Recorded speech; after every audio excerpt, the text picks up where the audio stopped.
Somos los representantes de las Provincias Unidas en Sudamérica.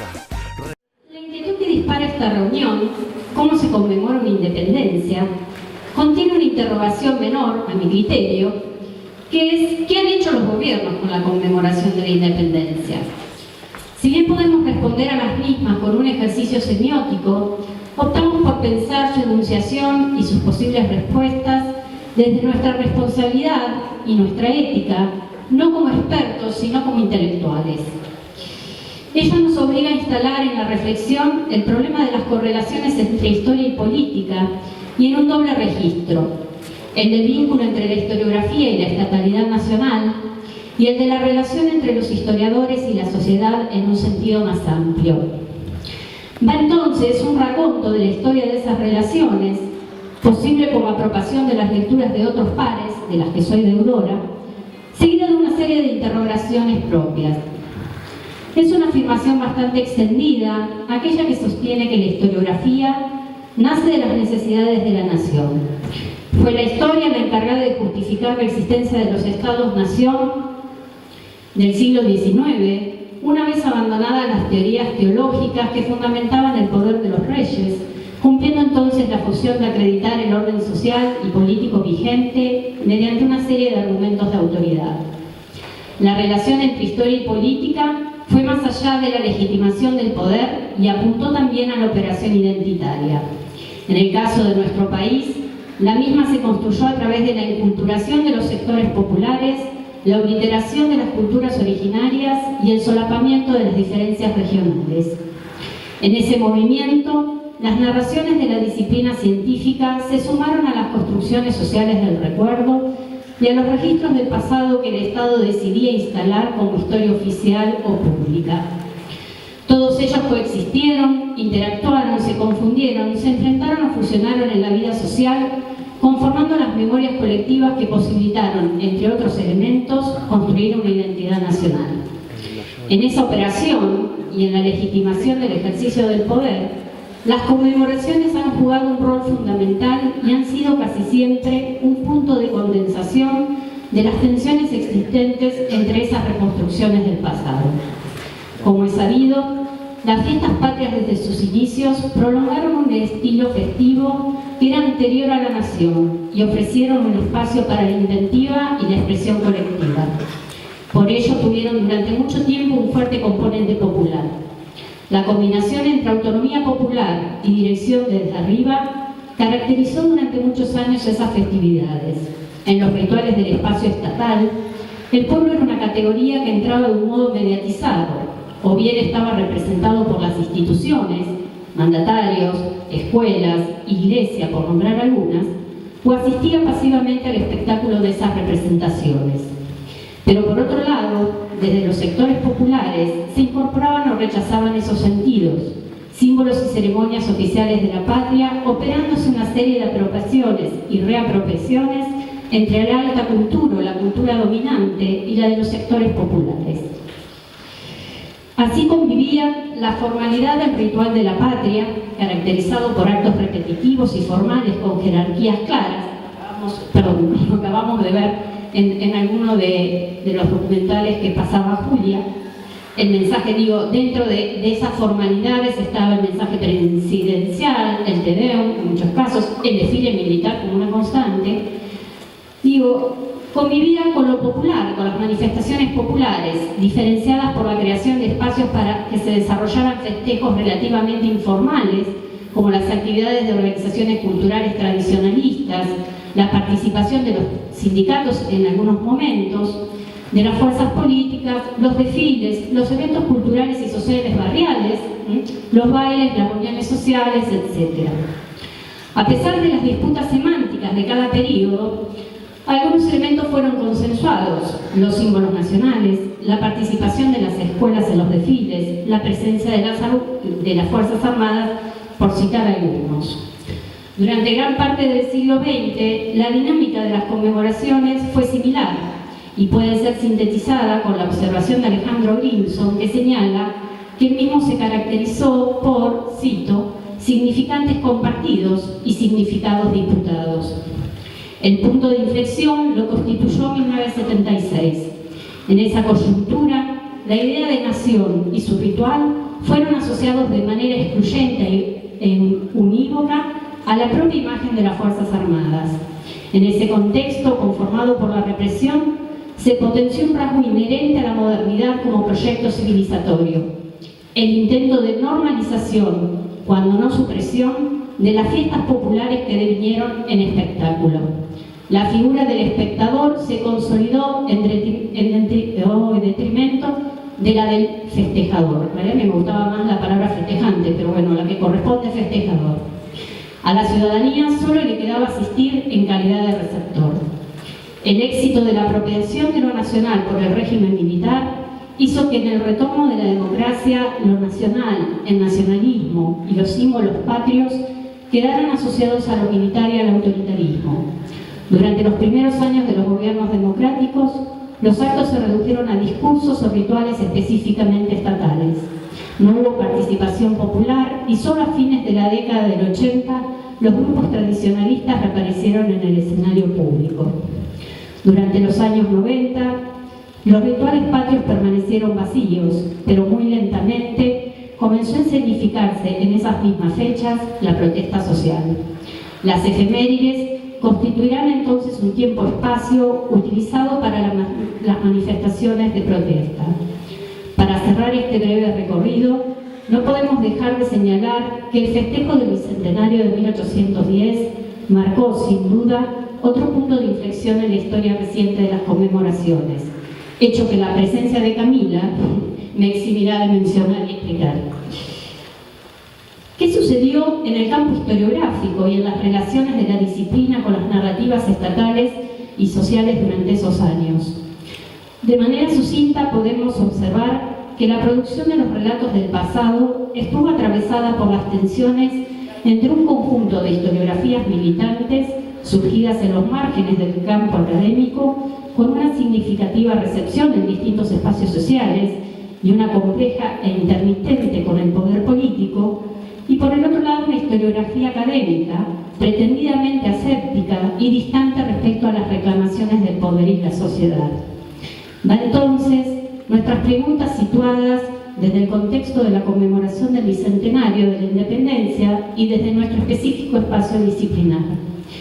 Teniendo en cuenta el desacuerdo y abandono por una gran parte de los historiadores de la función patriótica como inherente a sus acciones, actitud con la que concuerdo, igual nos interrogamos: ¿qué rol le cupo o se asignó al saber académico en la resignificación de las conmemoraciones en las últimas décadas? ¿Seguirá cumpliendo solo el rol de semiólogo censor? ¿Cómo nos relacionamos los historiadores con el poder? ¿Cómo abordar lo popular para reponer espesor democrático al relato de la independencia y la historia en general? ¿Qué hacer con la narrativa nacional? Y también qué hacer con la narrativa latinoamericana. El otro registro del problema en que nos queríamos detener, y que no es posible seguir en realidad el primero, salvo en un plano analítico, es el de la relación entre los historiadores y la sociedad. Desde el surgimiento de la disciplina, la historia no cumplió solo una función patriótica, sino que fue uno de los modos de pensamiento crítico y una práctica intelectual capaz de otorgar sentido a la vida social colectiva. De este modo, los auditorios potenciales de los historiadores no solo fueron los claustros, sino públicos más amplios. A comienzos del siglo XXI, un historiador hoy bastante citado, Ezequiel Adamowski, señalaba que, cito, una simple recorrida por los programas de las materias de nuestras universidades, especialmente las historias argentinas, alcanza para comprobar que, salvo honrosas excepciones, la abrumadora mayoría de las interpretaciones globales de periodos, sucesos y procesos están a cargo o bien de no historiadores, o bien de historiadores extranjeros, o bien, en el mejor de los casos, de publicaciones académicas argentinas editadas ya hace décadas. La pobreza de este tipo de producción historiográfica contrasta notablemente con la profusión de monografías e investigaciones acerca de aspectos puntuales de la más diversa índole. Entiéndase bien, el problema no es que se desarrolle este tipo de investigaciones, que son fundamentales para el avance de cualquier historiografía. Lo que intento señalar es que éstas tienen como condición de posibilidad y descansan sobre relatos significativos del periodo al que pertenecen, que paradójicamente son articulados fuera del ámbito de la historia académica argentina.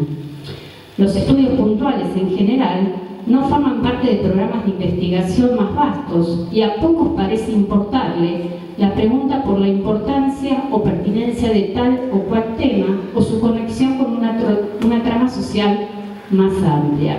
Fin de cita. El paso del tiempo permitió la emergencia de valiosas excepciones a esta observación que hace Adamovsky, pero de todas maneras no la invalidan. Digo, el propio caso de Adamovsky es una excepción a esto que denuncio, ¿no? Para Adamovsky, la razón de esa ausencia de nuevas interpretaciones globales del pasado radicaba en que la totalidad de los sujetos históricos pensados, tanto por las ideologías nacionalistas como por la tradición liberal y la tradición socialista revolucionaria, habían sido fuertemente cuestionados, pero también porque había declinado la idea del historiador como intelectual capaz de articular un pasado que diera significado al presente. Lo que había entrado en crisis para su análisis era la relación entre historia y política. Compartiendo plenamente este diagnóstico, creemos, sin embargo, que la contemporánea prescindencia de una historia integral remite también a otro orden de cosas o de problemas. Generalmente atribuible a la historiografía marxista y la analista del siglo XX, el proyecto de una reconstrucción integral del pasado, es decir, una escritura de la historia que posibilite una síntesis del conjunto de articulaciones existentes entre los distintos niveles que configuran una sociedad en un tiempo determinado, hoy ha sido abandonado por algunos y fuertemente objetado por otros. Las impugnaciones a la posibilidad de una historia global han sido diversas. Por un lado, crítica al horizonte ontológico que implicaba el concepto de historia global de los anales o el de la historia total marxista. El primero se consideró superado por la práctica historiográfica, con la multiplicación brodeliana de las duraciones históricas y la diversificación de los temas, y por la reflexión teórica, con el abandono de un realismo ingenuo que pretendía la correlación entre conocimiento y realidad. A ello se sumaron las reprobaciones a la historia total marxista, por su olvido del sujeto, por la sobredeterminación de lo económico y por los errores de una falsa totalización que había desconocido la especificidad de los ámbitos sociales. En contrapartida, lograron adhesión las alternativas de reducir las escalas de análisis, de hablar de la historia total, pero circunscribiéndose al todo de una parcela de la realidad, de intentar una aproximación integral a un objeto particular. Por otro lado, los proyectos de una historia integral fueron cuestionados en el plano epistemológico por las perspectivas historiográficas con resabios cientificistas y positivistas que evitaron cualquier acercamiento a la filosofía o a la teorización. Desde un lugar muy distante a la del positivismo, las versiones extremas del giro lingüístico exacerbaron el subjetivismo al punto de parangonar el discurso histórico con el literario y afirmaron que no había una entidad como la historia, sino imágenes del pasado creadas por medio del discurso narrativo. Minada la noción de totalidad y la de determinación social, conjuntamente a la noción de un sujeto que implicara unidad, se derrumbó también la idea del actor social entendido colectivamente. La multiplicación de subjetividades, la diversificación temática, la idea de trabajar los márgenes, la manifestación de las diferencias remarcando la discontinuidad, son expresiones de una historia descentrada que ha renunciado a afirmar la unidad de lo social o la unidad del sentido del proceso histórico, ya que tal enunciación corre el riesgo de ser interpretada por los cientificistas como una habilitación a la imaginería romántica o a las versiones teleológicas de la unidad, y por los posmodernos como los vestigios de un pensamiento fuerte de los metarrelatos de la modernidad. Las explicaciones aducidas por el fracaso de la historia total han sido disímiles, pero desde cualquiera de las formas en que fue conceptualizado el porqué del fracaso, el mismo siempre estuvo relacionado con la desintegración en el plano epistemológico y metodológico. Y es aquí donde planteamos una segunda inquietud, en referencia al problema de la necesidad o posibilidad de una historia integral. ¿Qué hay que señalar sobre las lógicas del campo en el que se desarrolla el quehacer de la historia? Se reflexionó acaso acaso lo suficiente sobre el campo en el que se investigan y se generan los textos historiográficos? Hace algunos años, Saint Germain denunció, en un tono por demás polémico, pero por ello no menos cierto, un tecnicismo y un productivismo exacerbado en el trabajo intelectual a merced del mercado letrado, conductas que él creía correlativas con la lógica de una economía competitiva. La diversificación de los ámbitos de investigación estaba íntimamente ligada a las necesidades de crecimiento personal, a la constitución de nuevos espacios institucionales, exigencias o imposiciones que fueron las que provocaron el desmigrajamiento de la historia.